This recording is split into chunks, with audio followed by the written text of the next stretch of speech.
The vortex of creation, where the vibrational version of you is present tense, as far as the creator within you and as far as we are concerned.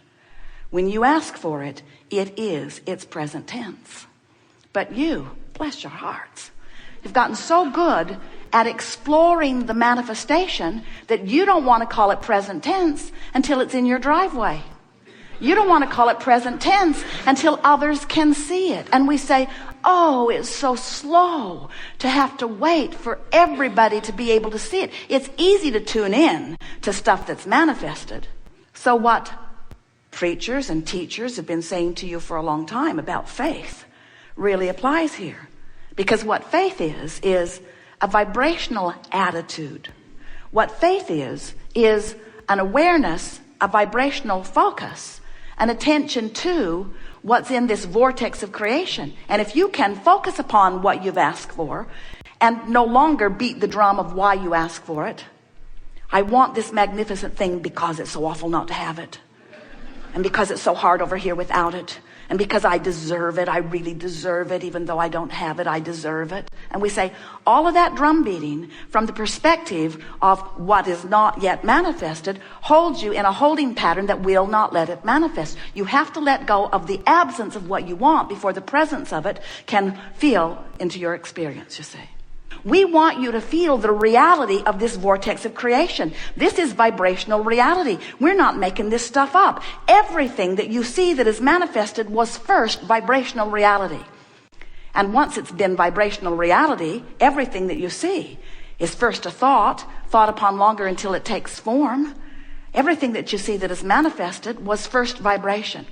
And the gap, the amount of time that it takes from the offering of the idea and flowing it vibrationally into your vortex and the full-fledged manifestation of it is as short as no time when you are a vibrational match to what you're asking for. The amount of time it takes for you to manifest things wanted is the amount of time it takes for you to get in the vortex and consistently stay there.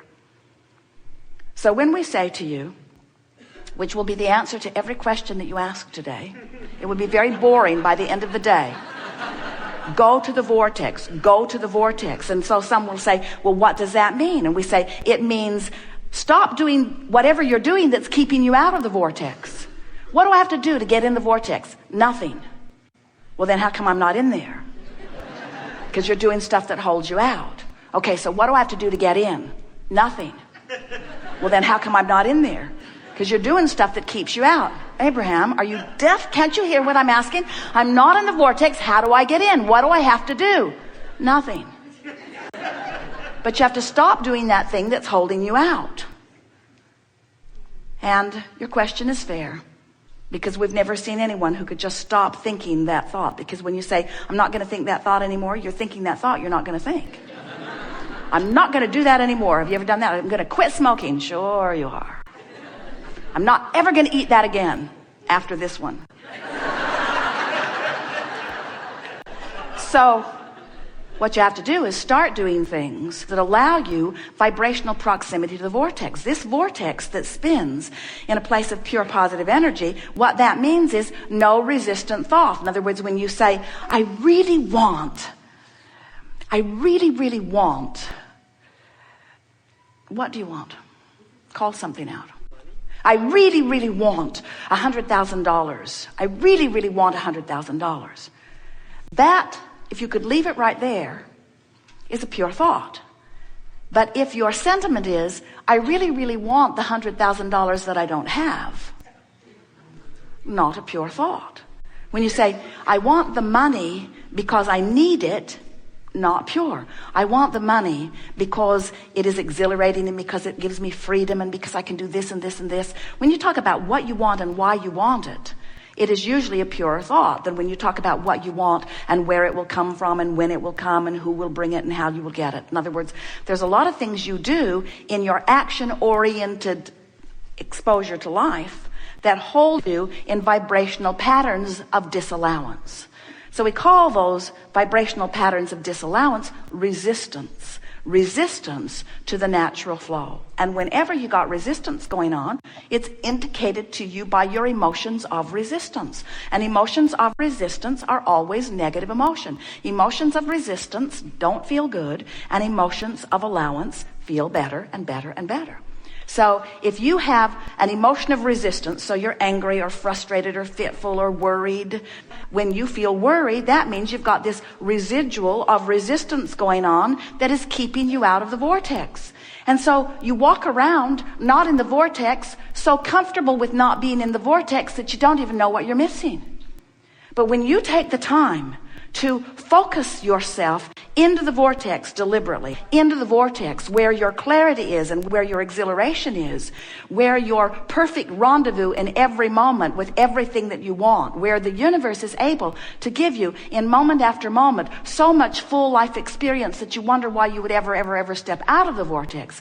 Once you consciously and deliberately spend more of your life inside this vibrational state of being that we are calling the vortex, where your own vibrational point of attraction is so purified by your own deliberate thought focus that you are not setting up your own resistance to your own well-being, then you begin to remember why you were born and what this physical experience was supposed to be about, what you had in mind. It is our promise to you, you did not come to struggle and suffer, but you did come to focus, which means diversity serves you extremely well.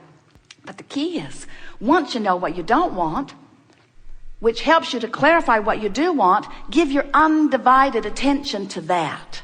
And as you, all day, every day, are determined to get into this vortex, it is our promise to you that you'll get in and you'll get in and you'll get in. And sure, the vortex is going to spit you out, because you don't have the ability to get in there and think only pure thoughts about everything. You're a creator, you're a sifter, you're a sorter, you're a diversified person exploring contrast, and it is the most normal thing in the world for you to get in and the vortex to spit you out. But you meant to spend way more time in this vortex than you are being in this vortex. It was your plan to be mostly in there and occasionally out, and we got to tell you, you've been out of the vortex long enough to create enough in the vortex work for 20 or 30 lifetimes. In other words, you really don't owe it to anybody to get out there and struggle yourself into clarity. We think you know what you want. You know what you want. So, vibrationally speaking and emotionally speaking, this doorway to this vortex, this vibrational state of being, on the emotional scale is somewhere between hope and belief.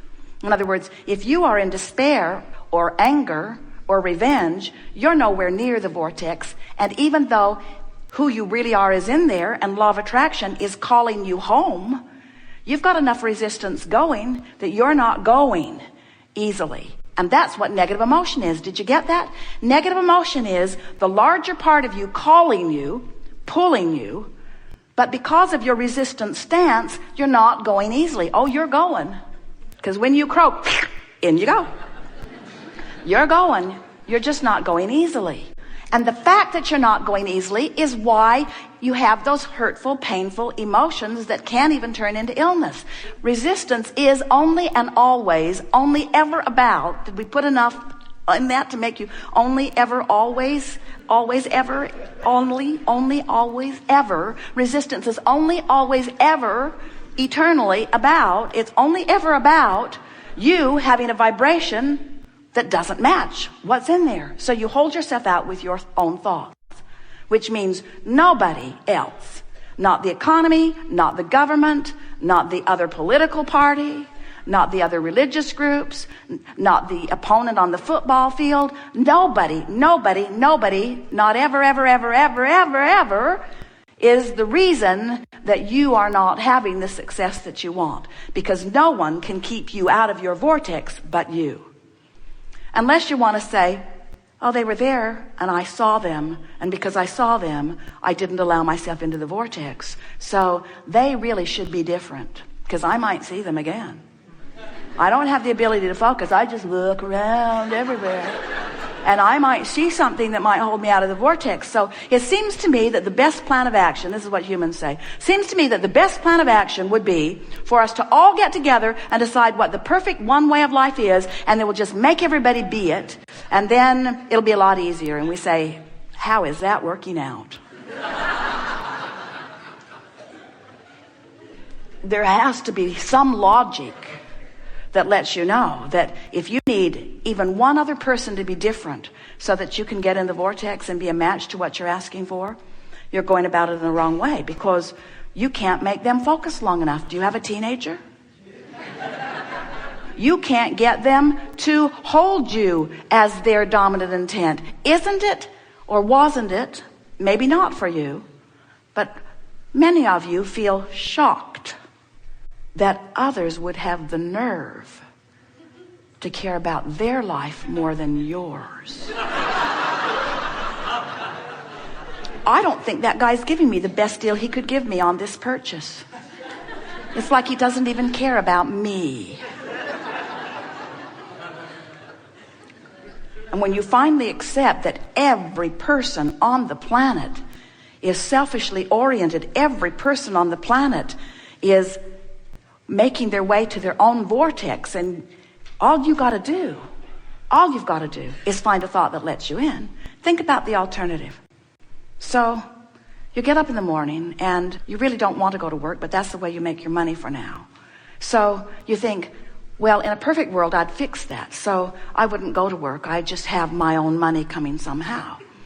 And in order to do that, I've got to have a really good idea. So I need to get on the internet and I need to explore all of the ideas and decide what's a really good idea for me. And then I'm really not prepared to do that. I don't have the equipment and I don't have the money to get the equipment, but I'll find some grant. I'll find some way. I'll find somebody that will give me the money so that I can get the equipment so that I can create my own business. And then I'll do as much as I can, but then I might need some employees. And they'll have to come to work. I'm having a hard time working this out because I'm doing this whole thing because I don't want to work. So they probably won't want to work either. So I'll get back on the internet and I'll find those who want to work. That's what I'll do. I'll find those who want to work, and I'll create a business that will be big enough that then they can come and they can work. And we say, or you could just get in the vortex. You could just get in the vortex. You could just find a way of finding a thought that doesn't feel uncomfortable and let the universe who has much better than a Google search engine, who has access to every vibration on the planet, who knows who everyone is, where everyone is, exactly what their vibration is, who will perfectly match you with everything that you have put into your vortex of creation, where law of attraction has already assembled all cooperative components. So the question that we want to put to you is, are you a cooperative component to your own desire? And the answer is usually not. The answer is, if you're feeling elation, yes, but if you're feeling frustration or overwhelmment, or if you're worried, then you are not a vibrational match. You are not a cooperative component to your own creation, to your own vortex. So here's the thing that we want to sort of lay out there for you to bubble in the air as we are moving forward today. Because if you can reconcile this, then all of this will come together easily for you. We just want to ask you this one simple question. Is it easier for you to control the behavior of a substantial number of people and circumstances and events in order to give you something that you can look at that will take you easily into the vortex? Or would it be easier for you to just focus your thoughts on things that take you into the vortex? Well, pretty clear, isn't it? Much of your world is going about it in such a backwards way. They're saying, when I see that, I feel good, but when I see that, I feel bad. So we need to make laws so that that can't happen. And we say, are your laws doing the trick for you? Or are you filling your gels to the brim and building more every day, because the very essence of every single person on the planet is absolute freedom? In other words, you all want it. The freedom you're looking for, hear it, is freedom from your own vibrational discord, which is self-inflicted every single time. And when you discover how to get in the vortex and maintain a certain amount of time in the vortex, you're going to discover freedom beyond anything that you have ever experienced before. And that's what we're rooting for. We're rooting for the alignment of you in your physical form with you in the vortex.